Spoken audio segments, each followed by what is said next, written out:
Olá, pessoal, tudo bem com vocês? Aqui está começando mais um Missão Cast, no caso, o primeiro, né? Espero em Deus que esse Missão Cast possa alcançar muitos de vocês e que tudo seja para a honra e glória do nosso Deus. Eu me chamo Viviane Silva e agora eu vou apresentar todos os outros componentes desse Missão Cast. Ao meu lado aqui, ao meu lado direito está o meu esposo, o Emanuel Felipe. Do outro lado está o irmão Alan e a irmã Daniele. Também estão aqui para participar e contribuir espiritualmente com todo esse tema que vai ser apresentado aqui. Espero que vocês gostem e vamos juntos conosco agora. No vídeo anterior, eu fiz um questionamento. Na realidade, foi um questionamento que foi levantado entre a gente. E aí a gente vai fazer esse estudo para poder ajudar a compreender essa questão.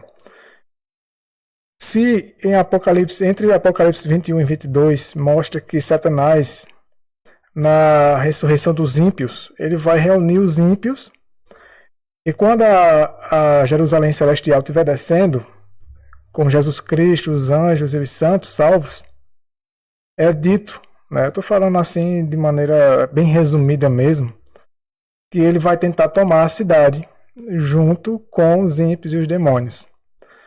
Mas a profecia já revela que ele vai perder, ele vai ser destruído, todos, que não tem chance. Então a pergunta que a gente faz que a gente estava se questionando, se ele sabe que ele vai perder, se ele sabe que é um caso perdido, ele não tem chance nem de arranhar a Nova Jerusalém. Por que ele vai em frente? Porque ele vai até o fim, né? O que leva ele a chegar a esse ponto?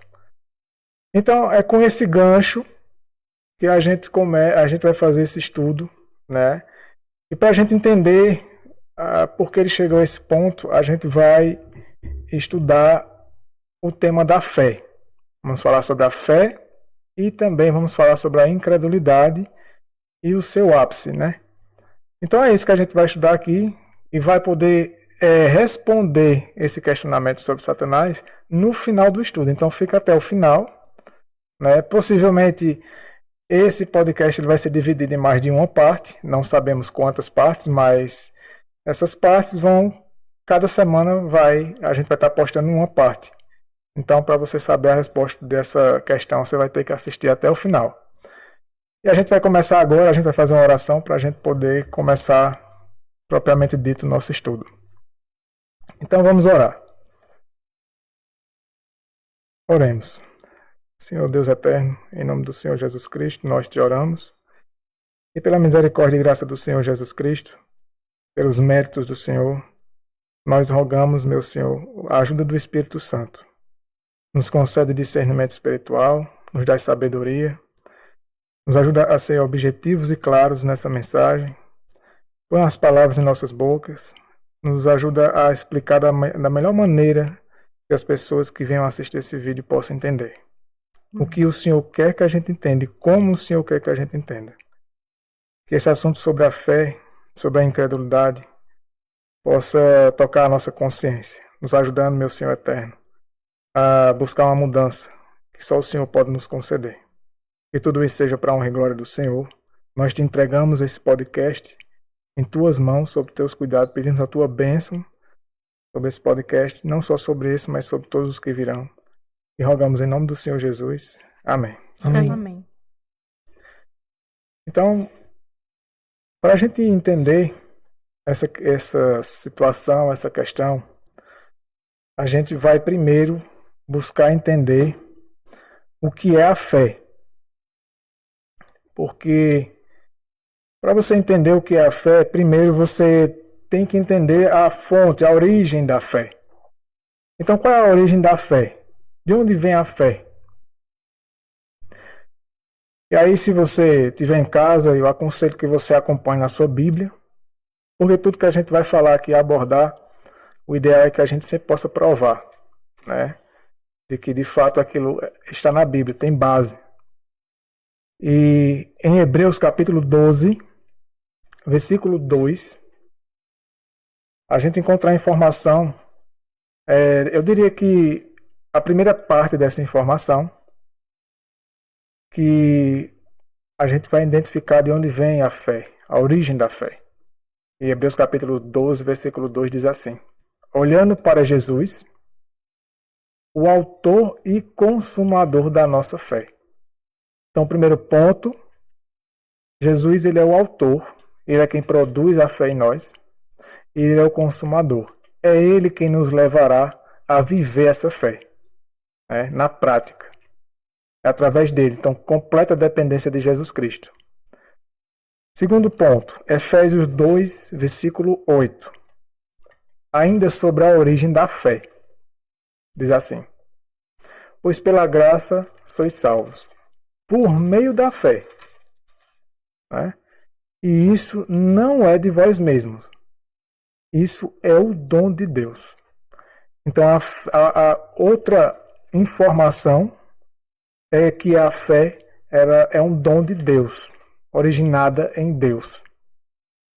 Logo, se a fé é um dom de Deus e Cristo é o autor e consumador da fé, mais uma vez reforçando, a fé não é de nós mesmos. Não temos inerente ao nosso corpo, à nossa natureza, em nós mesmos, a fé. Nós recebemos a fé de Deus. E Gálatas 5:22, que fala sobre o fruto do Espírito, diz que um dos atributos do Espírito é a fé. Você lê no versículo 22. Então você vê a divindade, as três pessoas da divindade envolvidas para desenvolver a fé em nós. Então, a fé não é algo que nós podemos desenvolver por nossas próprias forças. Dependemos 100% de Deus para ter essa fé. Então, se dependemos de Deus e essa fé vem dele, ela vem acompanhada de poder, do poder de Deus. E tem um propósito. Tudo que Deus dá para o homem tem um propósito. A gente vai entender esse propósito logo mais. Mas a gente vai ler mais uma coisa. Aí eu vou passar a vez aqui. Que a fé, em Hebreus 11, versículo 1, um capítulo e versículo muito conhecido sobre a fé, digamos que é o fundamento. Diz assim: a fé é a certeza das coisas que se esperam e a prova das coisas que não são vistas, que não se veem. Então a fé é a certeza das coisas que se esperam. Quais coisas se esperam? E a prova de quais coisas que não vemos. Tem que existir um fundamento. Será que essa fé, essas coisas, é aquilo que a gente acha? É aquilo que a gente deseja? É o que a nossa imaginação quer? O que será isso? Então a gente vai aprender agora de onde vem o fundamento da fé. Embora a gente entenda o que vem de Deus, mas através de onde? Qual é a fonte também que a gente vai buscar essa fé? No livro de Romanos, no capítulo 10, o verso 17, Paulo ele nos ensina de onde a fé vem, de onde ela provém. Romanos capítulo 10, verso 17, é um verso bem conhecido. Paulo diz assim: assim, então, a fé vem pelo ouvir, e o ouvir pela palavra de Deus. Então o apóstolo Paulo deixa claro que a fé ela provém da palavra de Deus. Então nós temos que ir à palavra de Deus para encontrarmos o que constitui a fé.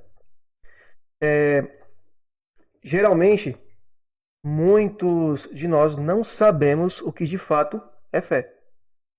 Nós podemos até conhecer a definição de fé, conforme Paulo fala em Hebreus 11:1, mas nós não entendemos a natureza ou a essência da fé. E é isso que nós queremos apresentar a todos aqueles que irão nos acompanhar. O que é a Escritura, que a palavra de Deus, que o Espírito de Profecia menciona sobre o que é fé. O que é fé? Vamos analisar um exemplo do que é fé. Mateus, capítulo 8. Mateus, capítulo 8. É um relato de uma cura que Cristo realizou, a cura do servo do centurião. Mateus, capítulo 8, a partir do versículo 5, diz assim: e quando Jesus estava entrando em Cafarnaum, veio até ele um centurião implorando-lhe e dizendo: Senhor, o meu servo jaz em casa doente, com uma paralisia, gravemente atormentado. E Jesus lhe disse: Eu irei e o curarei. E o centurião respondendo disse: Senhor, eu não sou digno de que entres debaixo do meu telhado, mas dize somente uma palavra, e o meu servo será curado. Então vamos parar aqui um pouquinho para analisar. O centurião, ele implora a Jesus que Jesus cure o servo dele que estava gravemente enfermo, com uma paralisia. E Jesus disse: tá certo, eu vou lá curar ele. Mas o centurião responde a Cristo: não precisa o Senhor ir lá. Ele diz: dize somente uma palavra e o meu servo será curado. Ou seja, de acordo com a expectativa do centurião, o agente que iria operar a cura era a palavra que Cristo proferisse. Quando Cristo proferisse a palavra por si só iria realizar a cura. Essa era a crença do centurião. Então nós percebemos, primeiro ponto, que o centurião ele tinha um conhecimento teórico de que a palavra de Deus tem poder para realizar aquilo que ela diz.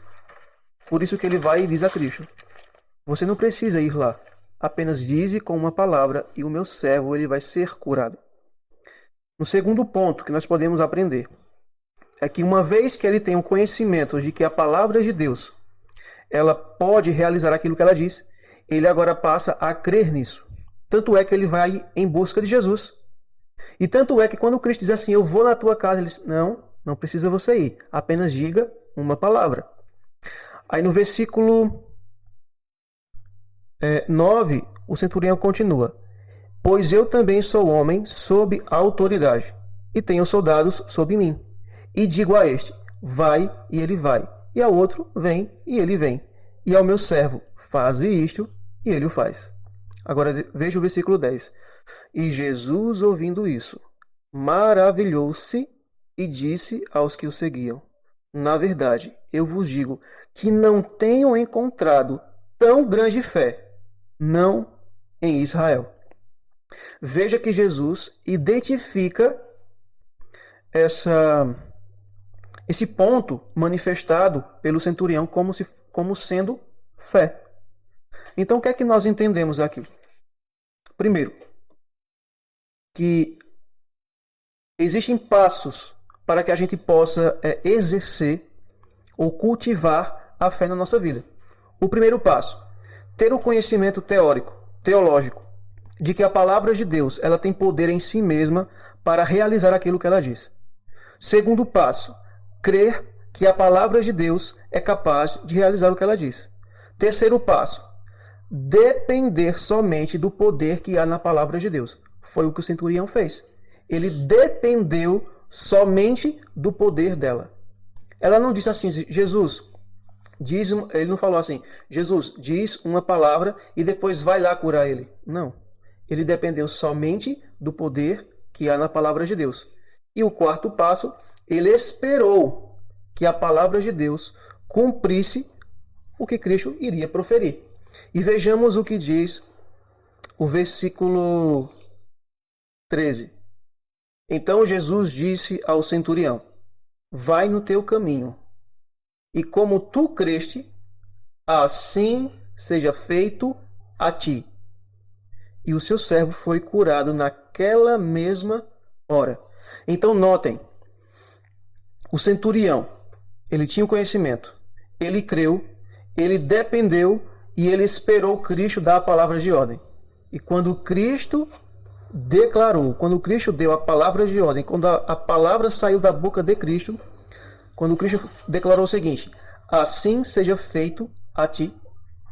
Então naquela mesma hora, o poder que há na palavra de Deus realizou o que foi dito. Então, isso é o que constitui a natureza, a essência da fé. Vou recapitular, para que fique bem memorizado em nossa mente. Primeiro ponto, nós temos que ter o conhecimento teórico de que a palavra de Deus, ela realiza por si só aquilo que ela diz. Segundo ponto, nós temos que crer que a palavra de Deus é capaz de realizar o que ela diz. Terceiro ponto, nós temos que depender somente do poder que há nessa palavra. E o quarto ponto, esperar que ela cumpra o que ela diz. Então, quando nós seguimos esses passos, nós estamos exercitando a verdadeira fé, a fé de Jesus. Esse centurião aí, ele praticou na vida dele isso aqui.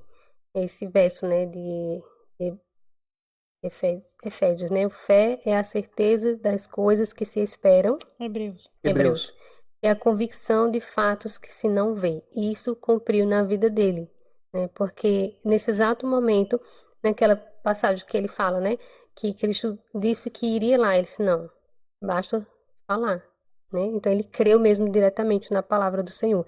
E um ponto importante, ele não era do povo de Israel, né? Outro ponto mais importante ainda, ele não fazia parte, mas ele demonstrou ali diante de todos que mesmo não fazendo parte, mas ele cria em um Deus, porque ele via posso dizer que não que ele não visse as coisas acontecerem, não sei se a palavra certa seria essa, mas somente pelos relatos que ele já deveria ter ouvido falar de Cristo, né? Então, nesse exato momento, acontece isso na vida dele, né? Não precisa que o Senhor vá, basta somente o Senhor falar e eu sei que vai acontecer. E é aquele texto que foi lido de Romanos, né?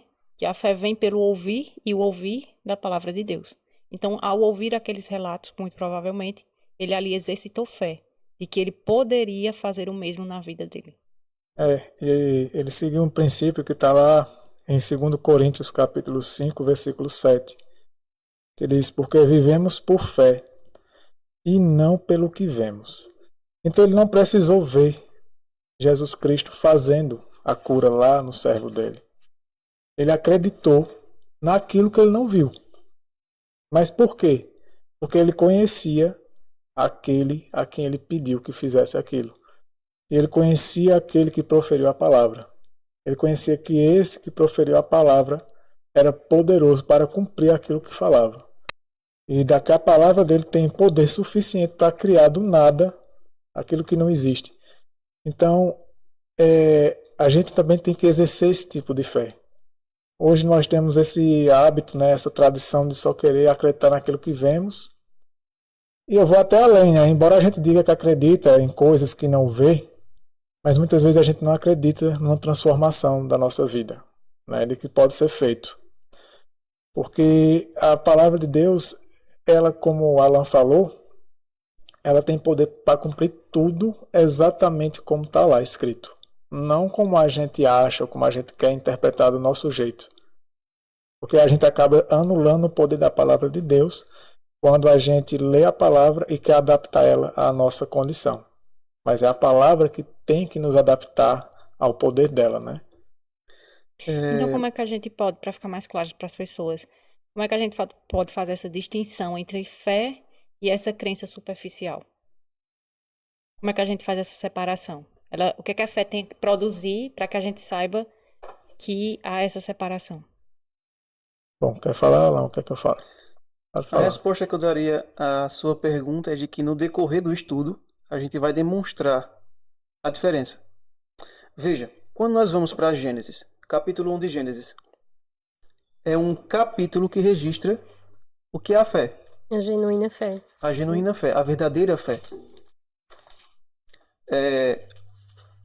O capítulo 1 de Gênesis, no versículo 1, que é um verso bem conhecido,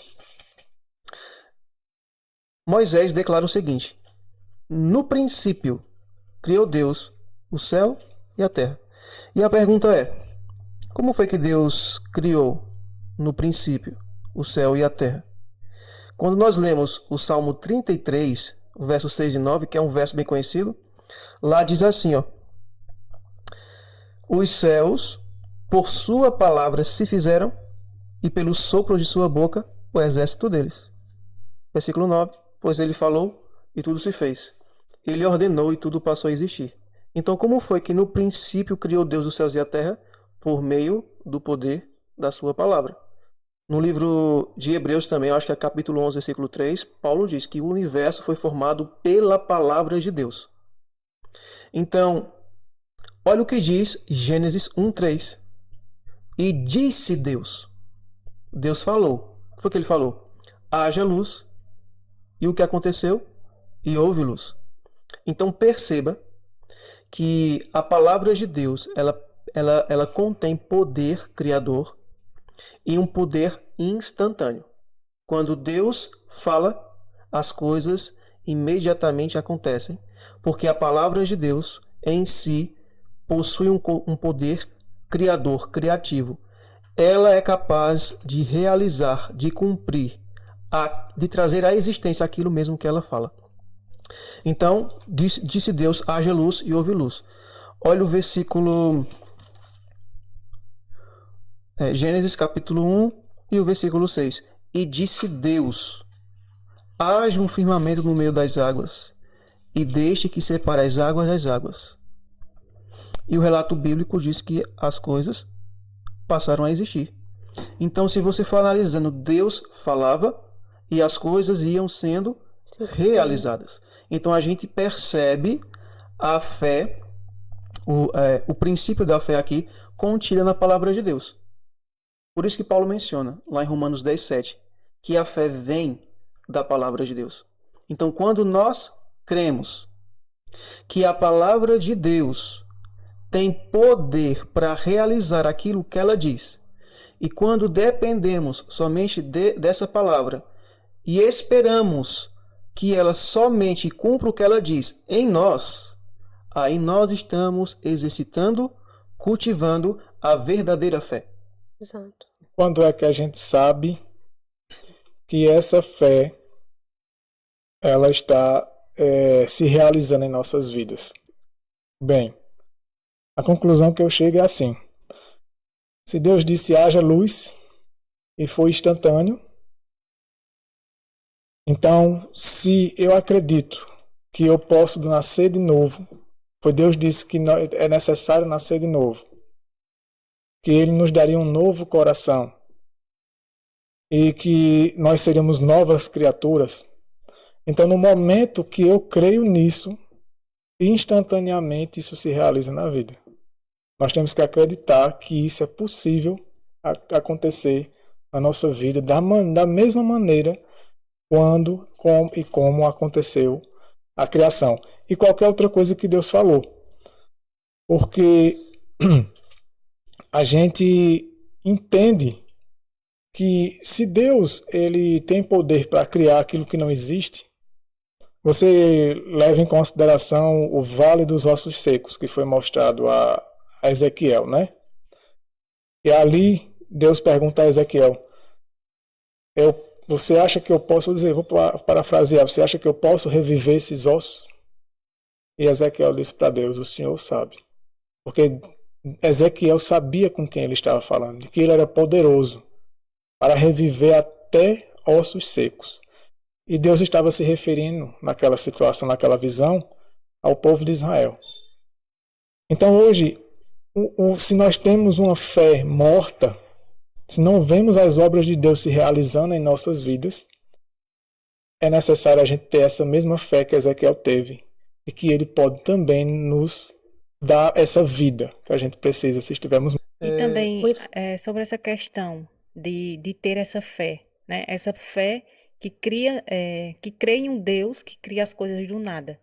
Então, lembrando daquele texto, né, do Salmo 51, quando Davi clama a Deus, cria em mim um coração puro, renova dentro de mim um espírito inabalável.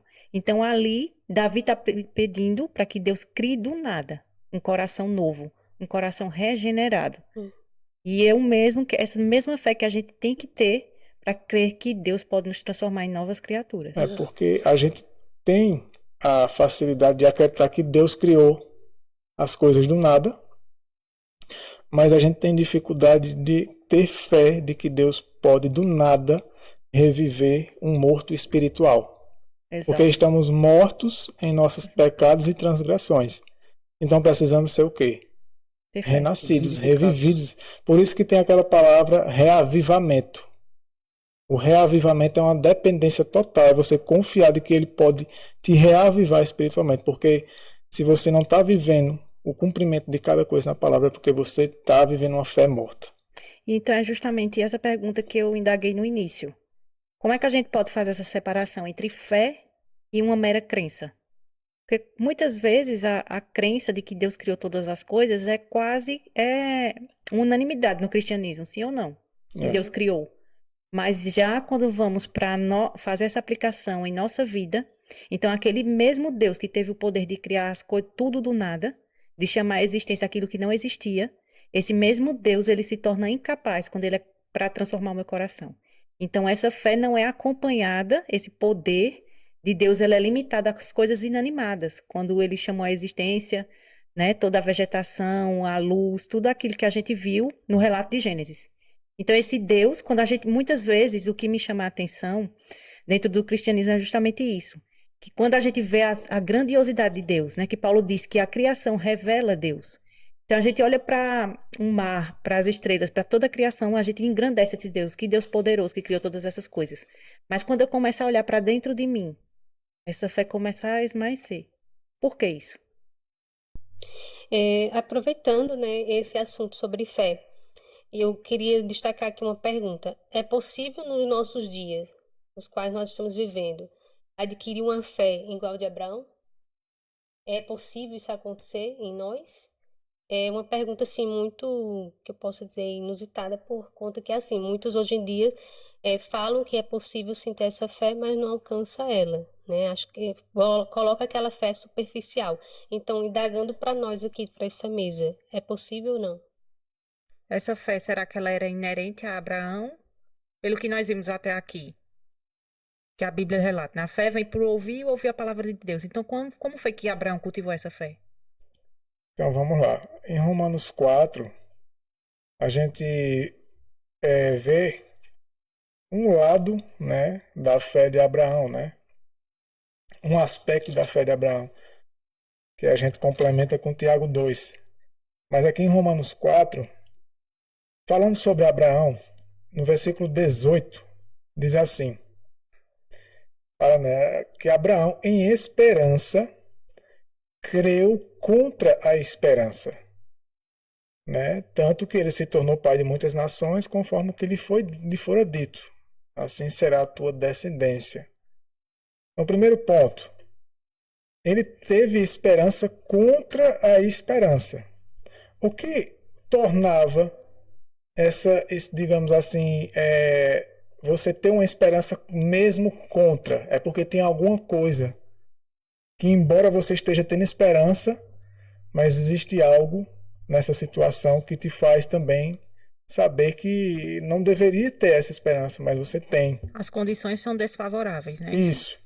E aí no verso 19 explica: e não enfraquecendo na fé, não atentou para seu próprio corpo já amortecido. Então o que era esse contra? O que eram essas condições desfavoráveis? É que ele não tinha possibilidade, humanamente falando, para realizar aquilo que Deus prometeu a ele. E Abraão, como mostra aqui, ele tinha um corpo amortecido. Então, ele era uma pessoa fraca. Abraão não era um super-humano, né? Ele não tinha uma condição sobre-humana. Ele tinha as mesmas fraquezas que nós temos. Porque aqui diz que, pois já era quase 100 anos e nem tão pouco para o amortecimento do ventre de Sara. Então, tanto um quanto o outro, eles tinham limitações, as mesmas limitações, né, que nós temos. E aqui é tanto que diz assim: e não duvidou da promessa de Deus por incredulidade, mas foi fortificado na fé.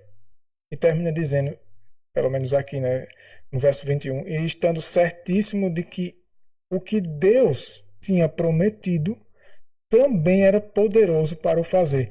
Então Abraão confiava em suas próprias forças. Não. Abraão confiava em sua capacidade. Abraão estava confiante de que ele seria aquilo que Deus disse, porque ele estava preparado, porque ele era a pessoa que era ali adequada para aquela situação. Não. É tanto que Deus diz aqui, Deus chama as coisas, no verso 17, né, ainda desse capítulo, Deus chama as coisas que não são como se já fossem. Então Deus disse a ele que ele seria uma coisa que ele não era. Então ele não era capaz de ser aquilo ali por si só. Então isso aplica ao nosso caráter? Com certeza. E agora só mais uma pergunta. Essa fé dele, ela era de imediato? Ou ele teve que, tipo, adaptar ela com o tempo? Como foi isso? Não. Assim que Deus falou, ele confiou. É tanto que diz que quando ele creu, aquilo foi imputado por justiça. Aquilo é imediato. Então a crença dele, que embora essa promessa tivesse um tempo para se cumprir, mas antes de se cumprir, ele acreditou de que iria se cumprir exatamente. Agora, será que é isso que ela falou a respeito desse cultivo da fé de Abraão? Qual foi o passo que Abraão deu antes? Porque quando a gente vê a crença de Abraão, quando Deus disse que ele seria pai de muitas nações, mas antes Deus não fez um chamado para Abraão: sai da tua terra, da tua parentela, para uma terra que te mostrarei. Ele sabia que terra era, para onde ele ia. Então você vê que Abraão ele vai crescendo em fé. Ele não anda por vista, mas sim por fé. Por fé. E dando cada passo. Nós podemos analisar que Abraão, de fato, exerceu a verdadeira fé porque ele também seguiu os 4 passos. Porque quando Abraão ouviu a palavra de Deus, aí o que foi que ele fez? Ele teve o conhecimento, daí ele creu na palavra de Deus, ele creu que Deus era capaz de realizar o que Deus disse. Depois ele dependeu somente do poder que há nessa palavra e esperou que a palavra cumprisse o que ela dissesse. Então, quando ele seguiu esses passos, esse conjunto, aí se cumpre o que diz a Escritura. Ele creu em Deus e isso lhe foi imputado para a justiça. Porque quando a gente faz a leitura desse relato bíblico, a gente lê de forma superficial. Mas quando nós entendemos o que de fato é a natureza da fé, a essência da fé, que são esses 4 pontos que nós analisamos, a gente percebe o significado que há por detrás da passagem bíblica que diz assim: e creu Abraão em Deus, e isso lhe foi imputado para a justiça. Agora, a partir do momento em que Abraão resolveu seguir a palavra de Sara, palavra humana, e desviou-se de exercer fé na palavra de Deus, e foi depender da palavra humana, aí ele deixou de ser de ter fé, a fé de Jesus. Isso. Ele agora passou a ter a fé de Satanás. Ele deixou de ter fé. Por isso que se passou muitos anos e nada da promessa se cumprir. Pronto. Ele ao sair, né, de onde Deus pediu que ele saísse, ele teve fé. Uma fé a qual ninguém nunca tinha visto. Como é assim? Eu vou sair da minha terra para um lugar que eu não conheço. Mas ele confiou em quem? Em Deus. Ele teve fé em confiar em Deus, de que Deus estava provendo todo o caminho. Mas aí teve o outro lado, né? Ele acompanhou Deus em todos os momentos, mas quando chegou no momento de cumprir que ele seria o pai de todas as nações, aí foi onde ele fraquejou naquele momento e não teve fé naquela exata promessa. Fazendo essa aplicação para nós como povo de Deus, Abraão, com um jeito humano, deixando de confiar na palavra de Deus para confiar na palavra humana, ele achou que ali poderia se cumprir a promessa, só que de outra forma. E com isso ele estava passando o tempo, nada daquela promessa se cumprir. Então ele tentou, pelo método humano, antecipar essa promessa. E será que nós não temos feito isso como um povo? Sim. Temos a promessa de que vindicaremos o caráter de Deus. Nós cremos nisso. Mas, na hora de agirmos, não confiamos nessa palavra de Deus, quem é que vai operar em nós. Aí, quando começamos a ver que isso não tem se cumprido muitas vezes em nossa vida, nós queremos recorrer agora ao que método? Ao jeito humano. Ao jeito humano. E em vez de antecipar a volta de Jesus, nós estamos retardando. Porque como povo nós temos falhado em permitir com que essa palavra se cumpra em nós. Então não temos vivido a terceira mensagem angélica, a justificação pela fé. E outro detalhe. Quando Deus chamou Abraão para que se provasse a fé de Abraão e que de fato ele confiava em Deus, ele tinha fé em Deus. Se ele tivesse ficado na casa dele, com os parentes dele, dizendo que confiava em Deus, que acreditava, concordo, Senhor, com esse seu chamado, acredito no chamado do Senhor, mas eu vou ficar aqui, Senhor. Eu sei como é, eu confio. Isso seria uma demonstração de fé verdadeira? Não. Se quando ele foi dito a ele que ele seria pai de muitas nações com Sara, lembrando que a promessa incluía Sara, né, que é para dificultar mais ainda, né, para a fé ser bem firme. Se ele tivesse dito, não acredito, Senhor, acredito, não, tudo bem, acredito, mas no decorrer da vida dele, ele nunca tivesse buscado ter um relacionamento com Sara para poder cumprir a parte dele, mas ele dissesse, não, o Senhor vai cumprir, um dia o Senhor cumpre, um dia eu vou ser pai, quando Deus quiser, né, um dia Deus cumpre, vai chegar lá um dia, né, mas não fizesse a parte dele. Porque eu pergunto, para ele ser pai, Sara engravidou do nada? Não, ele tem uma parte a desempenhar, né? Entendeu? Então, a fé verdadeira, lá em Tiago 2 diz, a fé sem obras É morto. E lá em Tiago 2 está falando de quem quando ele fala disso? Abraão. Abraão. Se bem que ali está falando do sacrifício do filho, que é outro exemplo. Uhum. Para poder dizer que ali a fé operou com a obra, se Deus tivesse pedido o filho dele, ele, não, Senhor, acredito no Senhor, tudo bem, não, tudo bem.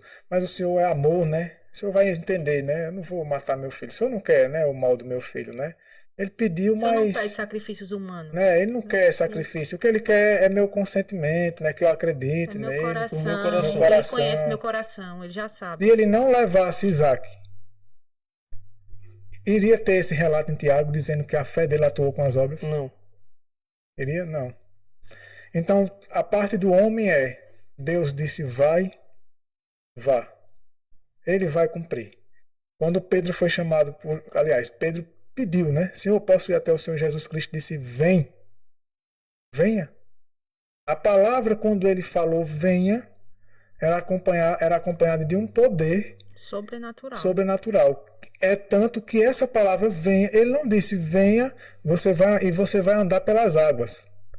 Não. Muitas vezes Deus nos promete coisas, diz que vai acontecer coisas em nossas vidas, mas não diz como. E a gente simplesmente tem que aceitar e acreditar. A gente tem que ter fé do que ele está falando vai se cumprir. O problema da gente imagina se Pedro dissesse, espera aí, venha. Mas se eu pisar na água, aí começasse a racionalizar, se eu pisar na água eu vou afundar.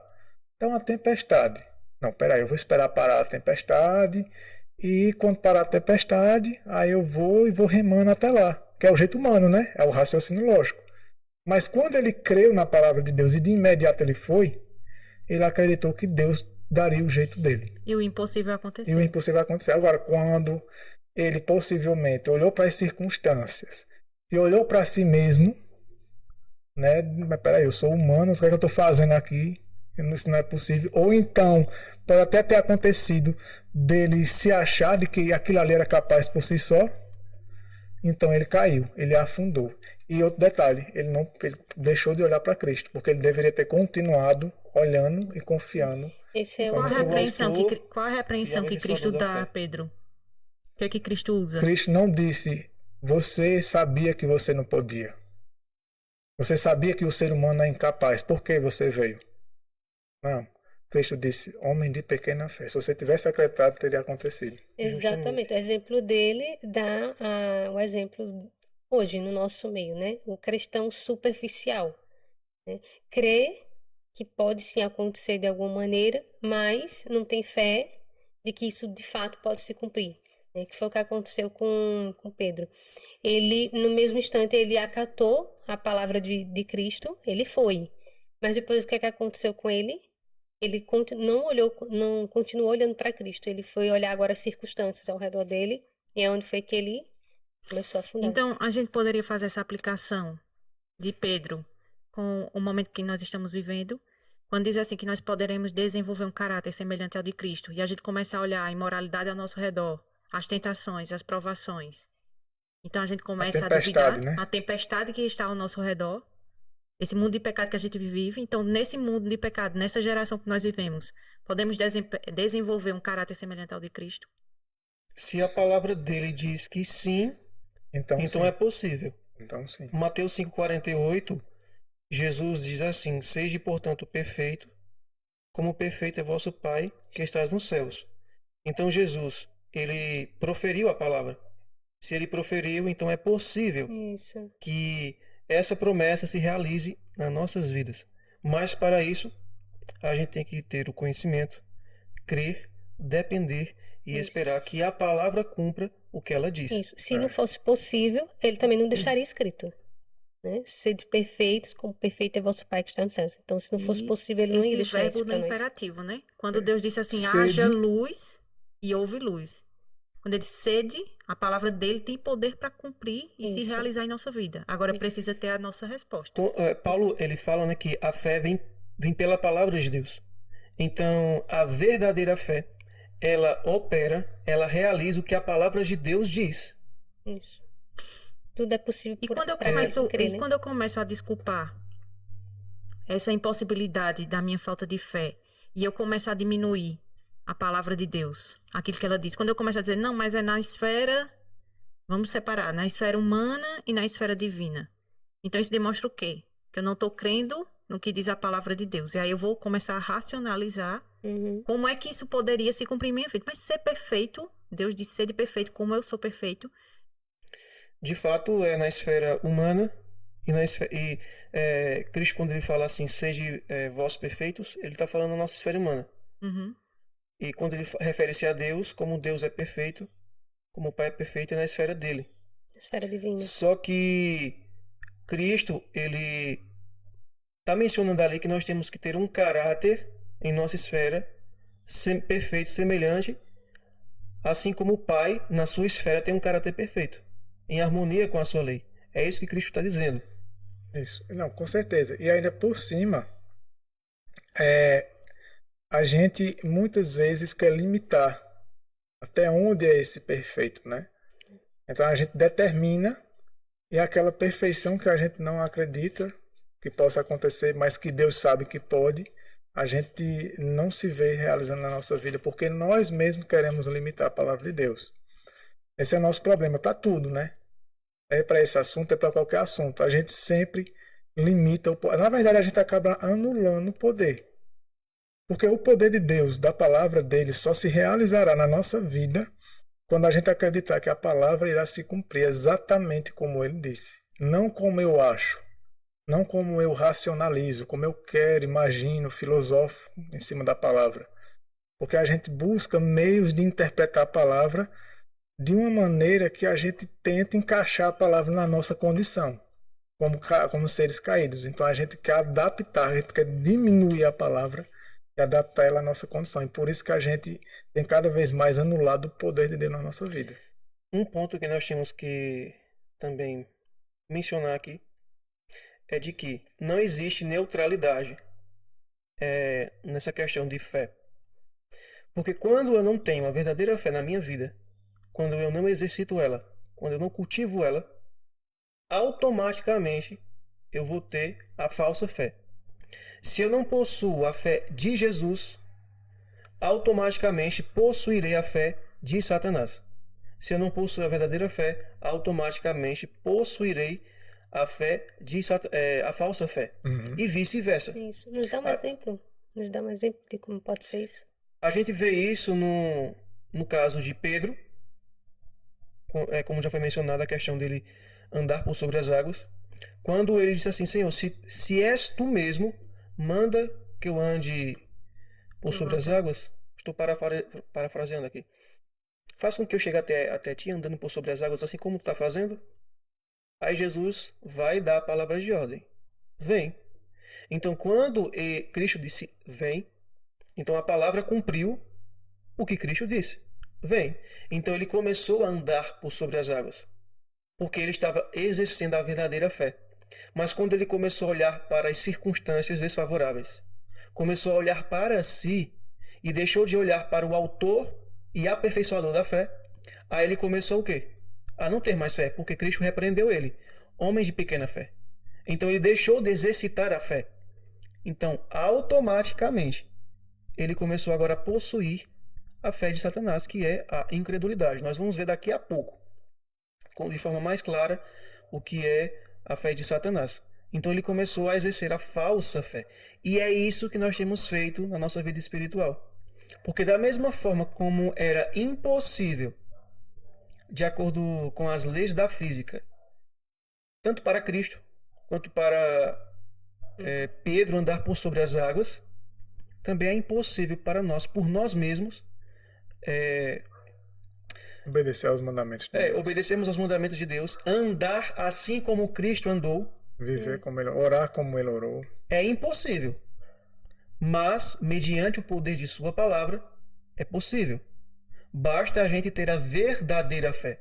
Mas como nós temos cultivado a falsa fé, aí é aquilo que a gente lê na Escritura, a gente vai acreditar que não é possível. E a falsa fé, ela é resultado de quê? Porque a verdadeira fé ela é resultado de quê?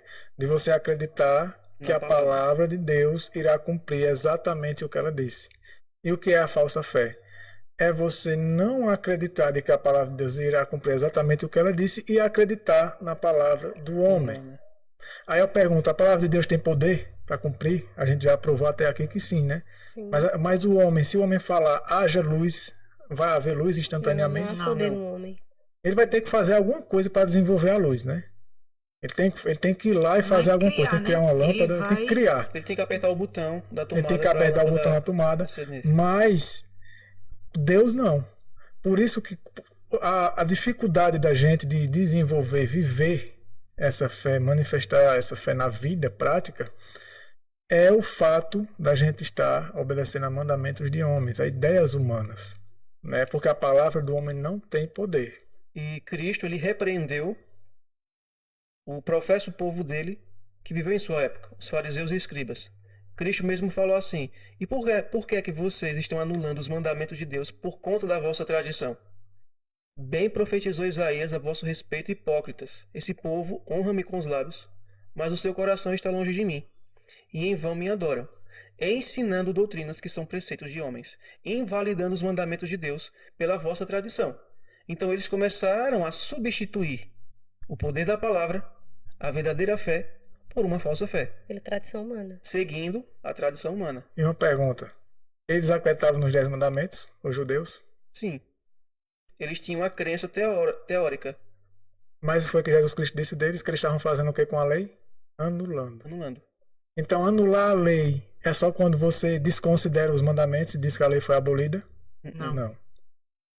Nós que dizemos que a lei é válida, que os mandamentos são válidos, nós anulamos eles quando não temos fé de que eles podem se cumprir em nossas vidas. Por quê? Os 10 mandamentos são 10 promessas. Né? São 10 promessas. A gente lê os 10 mandamentos como 10 imposições, 10 obrigações. Mas na verdade aquilo é Deus dizendo 10 promessas habilitadoras. Habilitadoras. Porque a promessa dele é acompanhada do poder de realizar aquilo que ele está dizendo que acontecerá. Quando ele diz assim, não adulterarás, ele está prometendo a você que adultera, que você não vai adulterar mais. Agora você crê? Você acredita que isso vai acontecer na sua vida? Se não está acontecendo, se você está caindo naquilo, seja lá, eu dei o exemplo do adultério, mas serve para tudo. Significa que você não está crendo na palavra de Deus. Não está exercendo a verdadeira fé, mas sim a falsa fé. E mesmo que diga que está. Justamente, mesmo que professe. Os fariseus professavam ser o povo de Deus. Cristo falou, esse povo está me honrando com os lábios, mas a sua vida não possui a verdadeira fé na minha palavra. Tito, capítulo 1:16, diz que muitos dizem que conhecem a Deus, eles dizem que conhecem, mas as suas obras o negam. Suas obras, então negar a Cristo e a Deus não é só da boca para fora, né? A própria vida. Agora vamos trazer e fazer essa aplicação mais direta. Vamos falar, digamos assim, para o professo o povo da verdade presente, certo? Quando o povo de Deus foi levado cativo para a Babilônia, né? Qual o mandamento, assim, de forma que eles estavam transgredindo de forma mais enfática? digamos assim. Atando fardos. Pode dizer Né? assim? Mas quando eles foram levados, qual era o mandamento que eles estavam transgredindo? Sábado. O sábado. Então, assim, o povo de Deus experimentou o cativeiro. E ali, neles, eles ficaram, digamos assim, vamos usar uma palavra, traumatizados por aquilo que aconteceu. Então, eles agora disseram, tá certo, né? Fomos levados cativos porque transgredimos esse mandamento. Então, vamos fazer agora de tudo, de que forma? Da forma divina ou da forma humana? Da forma Forma humana. humana. Da forma humana, para não transgredir esse mandamento mais. E assim, vamos cercar o sábado É. de fardos e de preceitos humanos, para que a gente agora restrinja, vamos ter o maior cuidado, o maior zelo para não transgredir Isso. esse mandamento, porque foi esse mandamento que nos levou cativo. Digamos assim, esse Isso. mandamento não, uma série mais, esse mais de Eles forma trataram o mais... sábado como o ápice de que tudo tenha acontecido porque tinha transgredido mais, principalmente esse, né? Do sábado. Justamente. Agora vamos fazer a aplicação que eu havia dito. Será que o povo da verdade presente hoje, ele não tem feito isso de outra forma? De que forma? Nós precisamos ter um caráter semelhante ao de Cristo, correto? Isso é uma verdade entre nós. Será que agora nós não estamos fazendo o que os judeus fizeram com o sábado, mas agora com as reformas exteriores? Sim. Então vamos um povo, não, então eu vou ser vegetariano, não que essas coisas sejam erradas, claro, a gente já sabe disso. Mas agora eu vou me vestir da maneira correta, vou comer da maneira correta, morar no local correto. E a transformação que tem que ser efetuada dentro do coração. Então, será que essa santificação que a gente sabe que a gente precisa, a gente não está buscando da maneira errada? Queremos fazer como os fariseus que limpavam o copo, O mas exterior. o exterior e o interior impuro? Então, esse é o grande questionamento. Se a gente não tem feito, seguido o exemplo do passado e buscado uma purificação do coração por meio de métodos humanos e externos. Assim como os judeus atofados, várias regras para o sábado, hoje o pessoal da verdade presente, né, tem feito das reformas exteriores também fardos, mas esquecendo que o principal é o interior. Né? O exterior ele vai vir como consequência do que eu faço interiormente, da minha mudança interior, né? Mas não é isso que alguns têm enxergado que é. Eu acho que na mente de alguns eu já estou no campo, eu já estou me alimentando, eu já estou me vestindo bem, então tá tudo tranquilo, eu tô fazendo certinho o que Deus me pede. Mas o interior tá cheio de egoísmo, tá cheio de hipocrisia, tá cheio de orgulho. Soberba. Isso. Isso é resultado de quê? Da falsa fé. E o que seria então? A gente agora vai entrar nessa reta final, que é uma parte muito importante do estudo também. Até aqui a gente entendeu que a fé é confiar de que Deus vai realizar exatamente o que a palavra dele falou, né? E qual é a prova de que isso está se realizando na minha vida? É quando essa palavra está transformando minha vida. E essa palavra está se cumprindo em cada passo da minha vida. Naturalmente, pelo poder de Deus, não por minhas próprias forças, embora requer de mim a renúncia, né? O sacrifício do eu, para que eu aceite que a palavra se cumpra exatamente como ela diz e não como eu quero. Mas então, quando isso não se cumpre, quando estamos vivendo uma vida, um cristianismo, que eu diria que é um cristianismo até certo ponto, que está fracassando em muitos pontos, né? Em alguns aspectos, o que está acontecendo? É resultado de quê? E aonde isso vai chegar se a gente continuar nesse caminho? Se continuarmos trilhando esse caminho, aonde isso vai chegar? Então, primeiro ponto. Em Hebreus capítulo 11, versículo 6, voltando para a questão mais diretamente da fé, diz que, de fato, sem fé é impossível agradar a Deus. Então, a nossa vida ela tem que ser uma vida que agrade a Deus. Se eu não tenho uma verdadeira fé, naturalmente eu não estou agradando a Deus. E quando não tem fé que não está agradando a Deus, o que é que acontece? Em Romanos 14, versículo 23 diz: pois tudo que não provém de fé é pecado, por isso que não agrada a Deus. A incredulidade, a falta de fé, ela leva ao pecado, automaticamente. Por quê? Porque a verdadeira fé, ela leva à obediência, né? Essa é a forma mais simples que a gente pode abordar esse assunto. E é a forma mais objetiva. Naturalmente, se a minha vida é uma vida de desobediência, eu não posso alegar que eu sou fiel, porque eu tenho fé. Eu não posso sair por aí dizendo que eu sou um homem de fé, enquanto que minha vida revela o contrário. Porque aqui diz que o que não provém de fé é pecado. Se eu estou pecando e digo que tem fé, tem alguma coisa errada. Ou a palavra está errada ou eu estou errado. Porque aqui diz que a fé, a falta de fé é que vai levar ao pecado.